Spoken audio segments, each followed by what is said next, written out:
Hello cooking crazy channel में तमारुं स्वागत है। आज बनावीशुं वरसादनी सीजन में खावानी मजा पड़े एवा कोथमीरना वडानी रेसिपी। तो रेसिपी शुरू करिए। और रेसिपी पसंद आवे तो वीडियो ने लाइक और चैनल ने सब्सक्राइब करवानुं न भूलता। कोथमीर वड़ा बनाववा माटे सौप्रथम आपणे एक मसालो बनावीशुं। तो एनी माटे मैं मिक्सर जार में 2 टेबलस्पून जेटला आखा धाणा लीधा छे। त्यारबाद 1 टेबलस्पून जेटला काळा मरी अने हवे अहीं लसण जो तमे खाता होय तो उमेरवानुं। तो मैं अहीं 1/4 कप जेटलुं सूकું लसण छे ए लीधुं छे, ए उमेरी देशुं। त्यारबाद तीखाश माटे अहीं मैं 4 લીલા મરચા जे तीखा आवे छे ए अने 1 इंच आदुनो टुकड़ो ने झीणो समारी लीधो छे। हवे आ बधी वस्तुने अधकचरी पीसवानी छे, एकदम फाइन नथी पीसवानी। तो आपणो आ मसालो तैयार थई गयो छे। हवे आपणे कोथमीर वड़ा माटेनुं खीરું बनावीए। तो एनी माटे एक बीजा वासणमां 2 कप जेटलो चणानो लोट लेशुं। चणानो लोट हमेशा चाळीने ज लेवो। हवे आपणे एमां नाखवानुं छे 1 टीस्पून जेटली हींग अने मीठुं स्वाद प्रमाणे। तो हवे बधी वस्तु छे सारी रीते मिक्स करी लेशुं अने त्यारबाद आपणे खीરું बनाववानुं छे। तो एनी माटे અહીં મેં 1 કપ પાણી લીધું છે। તમે જેટલો ચણાનો લોટ લ્યો એના કરતાં અડધું પાણી લેવાનું। તો 2 કપ ચણાના લોટ સામે આપણે 1 કપ પાણી લેશું, જેને ધીરે ધીરે એડ કરતા જઈને એકદમ ગાંઠા વગરનું ખીરું તૈયાર કરવાનું છે।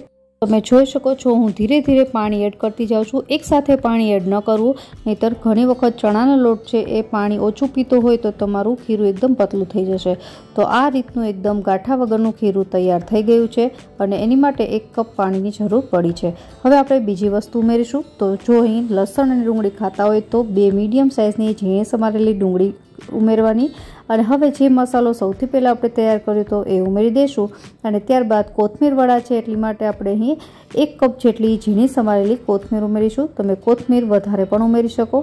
હવે આ બધી વસ્તુને સારી રીતે મિક્સ કરી લેવાની છે અને ત્યારબાદ કોથમીર વડા એકદમ સોફ્ટ અને જાળીદાર બને એની માટે આપણે સોડા ઉમેરીશું। તો અહીં મેં 1/2 ટીસ્પૂન જેટલો સોડા લીધો છે, જે ટાટા સોડા આવે છે એ જ છે।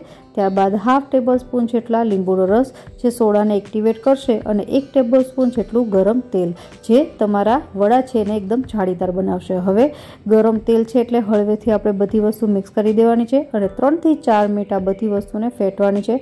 તો આપણું આ કોથમીર વડા માટેનું ખીરું તૈયાર થઈ ગયું છે। હવે વડા બનાવીએ। તો એની માટે મેં પહેલેથી જ અહીં મીડિયમ ગેસની ફ્લેમ પર તેલ ગરમ કરી લીધું છે।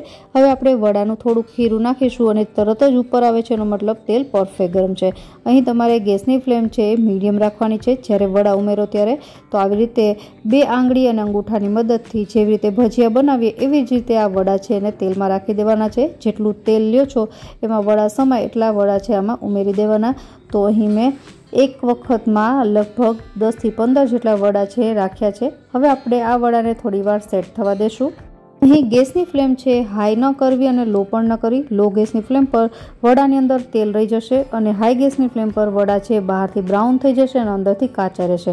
તો મીડિયમ ગેસની ફ્લેમ પર જ આપણે આ વડાને તળવાના છે। થોડીવાર સેટ થઈ જાય એટલે ઝારાની મદદથી આપણે ઉપર નીચે કરી લેશું।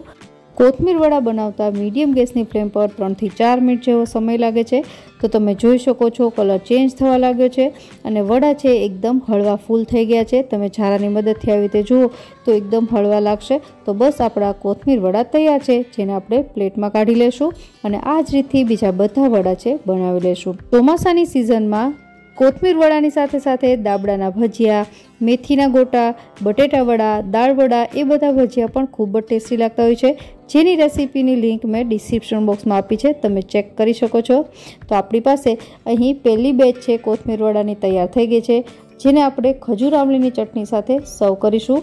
તો એકદમ તીખા ચટપટા આ કોથમીર વડા છે ખૂબ જ ટેસ્ટી લાગે છે। આશા રાખું કે રેસીપી જરૂરથી પસંદ આવી હશે અને રેસીપી પસંદ આવી હોય તો કમેન્ટ બોક્સમાં તમારો અભિપ્રાય જરૂરથી જણાવજો।